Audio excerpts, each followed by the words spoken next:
All right, NAIF ball fans, what's good? How are we doing? Hope everybody's doing well. Excuse the technical errors. I'm running the show today. My name's Matt. You've probably seen me the past few weeks doing season reviews and all that with Corey. Corey's in the happiest place on earth, or so he tells me. It's somewhere in Florida. I don't buy it, but sure, good for him. So we're gonna let Corey enjoy that, and while he does that, I am your wonderful co-host today. Obviously, Corey is here in spirit with the photo. Um, but yeah, it's my show today. I'm going to be flying solo, so it's going to be a bit rough around the edges. I apologize ahead of time, but we are still going to talk about some NAI football. Obviously, before we begin, we are sponsored by AdCraft Custom Apparel and Merch since 1974. Corey always has a good anecdote on these guys. I haven't personally bought anything from them, but they obviously set up John Cooper's store, and we love John Cooper, so support John Cooper and support AdCraft Custom Apparel. So I'm going to try to get into this real quick here as we get going. Excuse me, I want to make sure I get all this right. My shortcuts are not working. But yeah, getting into things from last week. Obviously, this is their ranking, but one of our top 10 teams, Kaiser, taking on D2 Mississippi College. This one was extremely close. Very impressive showing from Kaiser. Obviously, you see some of those guys that you'd expect. Jaden Messinger didn't have a huge day. Bryce Beasley obviously putting up some decent numbers. And Mauricio Porcha also chiming in with some. Couldn't quite get it done, but looking very good against a very competent D2 Mississippi State team. Going on to our next game, a top 25 showdown in Montana. Carroll taking on Montana Tech. This one was extremely close. Obviously, Tucker Jones and Blake Thielen kind of going back and forth the entire game. Obviously, Duncan Crafted, Blake Counts for both teams chipping in on the ground. And obviously, Wyatt Alexander getting it done through the air for Montana Tech. But they couldn't pull it off. And Carroll gets away with a very slim win. Big game there in the Frontier Conference. Moving on, this Louisiana Christian team we've been talking about all season pretty much, leading into something really special for a group of guys that are really underrated and have a lot of travel distance. But they didn't have to travel so far to face D3 East Texas Baptist. Louisiana Christian gets it done in very comfortable fashion. The defense looking as dominant as ever, and guys all across the board. Palermo, Dalen, and Sammy getting it done for Louisiana Christian. And obviously Southwestern Avila was a big matchup, top 20 in our poll. I believe we had them 17 and 18. Southwestern, really, this game looks a lot closer than it was. I will say that Avila put up a very impressive comeback run, but Southwestern ultimately getting it done and getting the dub. They were obviously up by a lot of points. It was 49-19 in the third quarter. 22 late, couldn't quite save Avila. So Southwestern gets the edge in the KCAC. And obviously a St. Thomas team that we've been hyping up all offseason, taking on FCS opponent Stetson. Stetson is in the Pioneer Conference, obviously non-scholarship FCS. But this isn't a pushover Stetson team. They are pretty middle of the pack in that conference every year. They won 4 games last year, went 4-6, almost broke 500. But holy cow, you want to talk about impressive showing. St. Thomas absolutely taking it to this very impressive Stetson team. Could not get it done in overtime, obviously, scoring only 6 instead of 7 points. But wow, what a freaking showing from the St. Thomas team, who is not dodging any of the smoke this season. And obviously another big matchup to be had in the Sooner. Ottawa, Arizona falls after an impressive showing against Arizona Christian in week 1 to the Texas Wesleyan Rams, who are another team that have a lot of things to show off and a lot of things to prove after being kind of left out last year. This is another team that is on fire about playing football this year, and it showed because they took it to a very impressive Ottawa team.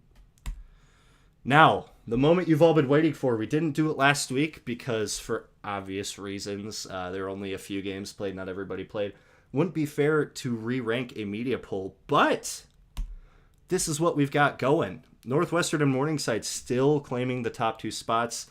Obviously, you see some teams work their way into the mix. Montana Western, Montana Tech, both up there now.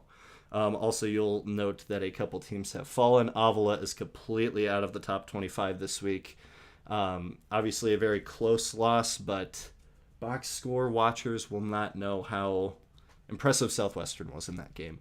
Obviously, not a whole lot to change here, but very impressive competitive week of football across the NAIA.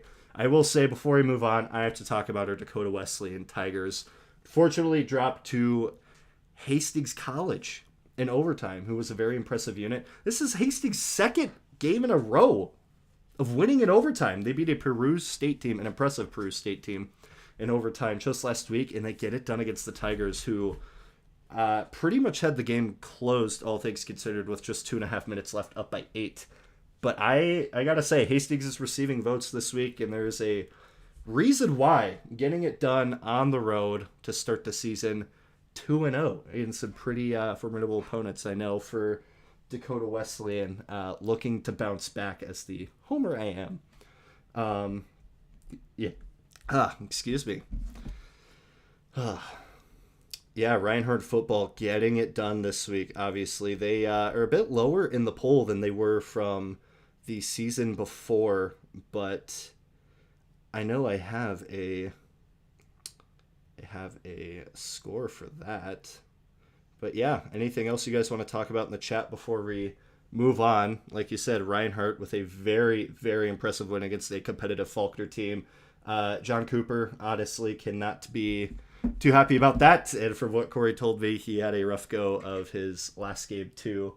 But Reinhardt, obviously that defense being the staple of their team year in, year out, getting it done and dominating an up-and-coming Faulkner team that we like the trajectory of. We talked about them a little bit in the offseason. Cannot reiterate how important it is for them to get that win. Justin Clem, good to see you in chat.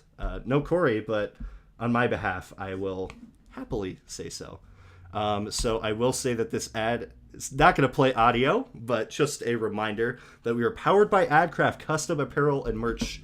Obviously, they've been operating since 1974, bringing the best of the best to you and your team in all of their merchandise needs. We appreciate them for sponsoring the show. So, we got a play of the week this week. This should work, in theory. Yeah, Sam Tumility. This is somebody from St. Francis in Illinois that we did not get to talk about in a blowout win against Waldorf. But this guy got it done with 2 touchdowns in the air, 2 touchdowns on the ground, hitting a top speed here of 20.5 miles an hour. He's got burners. Last week was a top speed of 19.5, and the quarterback just getting it done for them. Extremely dominating when putting up 60-plus points against a solid Waldorf squad. It was extremely impressive to see from them. And Sam showing off his athleticism. This is a St. Francis team to be scared of potentially, especially with a dual threat like that at quarterback. And Connor Darnell, our guy. You'll see these amazing graphics throughout the season. But yeah, Connor gets it done for us. He's created print materials for us. These incredible graphics that you just see all across the screen are all his work, and we cannot thank him enough for all that he does. Speaking of graphics, another set of his coming up here. Got some really, really good games coming up. Just week 2. It's hard to believe that it's only week 2, and yet we still have so many of these matchups.